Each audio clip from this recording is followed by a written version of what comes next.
1. The myth of heritage Americans, unraveling the truth. 2. Painter accuses DHS of stealing his work for Homeland's Heritage Post. 1. The myth of heritage Americans, unraveling the truth. The concept of heritage Americans is a controversial and misleading idea that sparks intense debate. It's time to unravel this myth and understand the true essence of American identity. The U.S. Department of Homeland Security's recent tweet, featuring a painting of a pioneer couple, hints at a nostalgic, white nationalist sentiment. This tweet, with its subtle messaging, leaves room for interpretation, but its underlying message is clear: some Americans are more American than others. The term heritage is a giveaway. In certain nationalist circles, heritage Americans refer to those with colonial American ancestry, primarily of Anglo-Saxon or Germanic descent. This idea suggests an American ethnicity, excluding those with immigrant backgrounds or non-European heritage. MAGA influencers, like Jack Posobiec, take this idea further, claiming that naturalized citizens and the children of immigrants are not real Americans.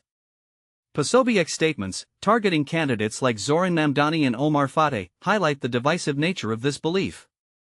But here's where it gets controversial: the notion that early Americans shared a unified culture and set of values is ahistorical. Colonial America was a diverse and fragmented landscape, with English colonists divided by religious and political differences. The idea that later waves of immigrants, including those through Ellis Island, were somehow less American is a fallacy. The real unification of America came through the dilution of regional and sectarian identities during westward expansion. This process involved people from all corners of the globe, not just Europeans. America's exceptionalism lies in its ability to overcome deep divisions and commit to democracy. Heritage is a relic of feudal Europe, where social status was determined by bloodline. America was founded to reject this system, uniting people through a shared desire for prosperity and hard work, regardless of their background. So, who are the real Americans? It's those who embrace the American spirit of opportunity and equality, not those who seek to impose an anachronistic caste system. What do you think? Is the concept of heritage Americans a dangerous myth, or is there some truth to it? Let's discuss in the comments and explore these thought-provoking ideas further. 2. Painter accuses DHS of stealing his work for Homeland's Heritage Post. Imagine waking up one morning to find that a government agency has shared your artwork with millions of people, without your permission.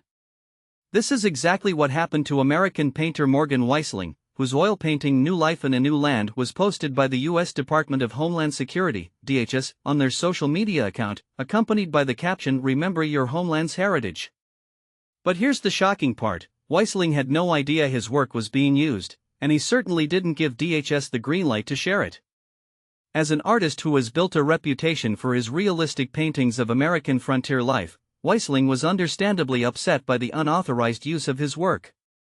But what's even more interesting is that this incident raises important questions about copyright, artistic ownership, and the role of government agencies in respecting the intellectual property of creators. So, let's dive deeper into this controversy and explore what it means for artists and creators everywhere.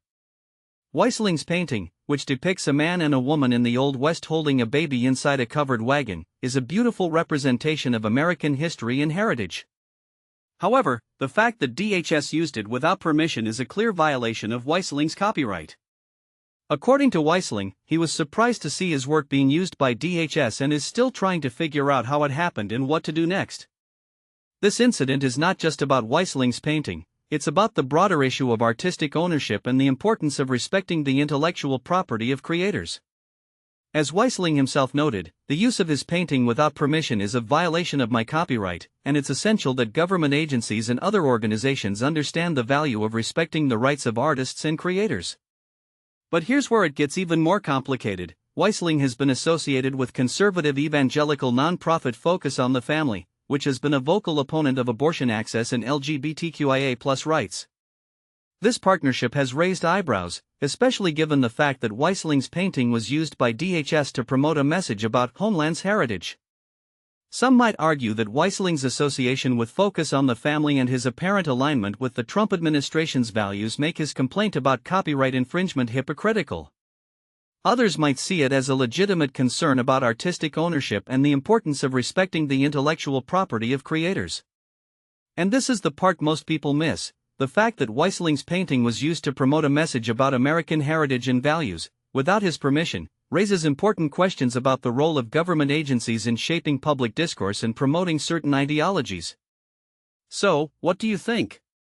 Should government agencies be allowed to use artworks without permission, especially if they're promoting a message that aligns with their values? Or is it essential that they respect the intellectual property of creators and obtain permission before using their work? Let us know in the comments. As we consider these questions, it's essential to remember that the issue of artistic ownership and copyright infringement is complex and multifaceted. While Weisling's case might seem like a straightforward example of copyright infringement, it's actually a symptom of a broader problem that affects artists and creators everywhere. By exploring this controversy and considering different perspectives, we can gain a deeper understanding of the importance of respecting the intellectual property of creators and the role of government agencies in promoting certain ideologies. So, let's keep the conversation going and explore the intricacies of artistic ownership, copyright infringement, and the power of government agencies in shaping public discourse.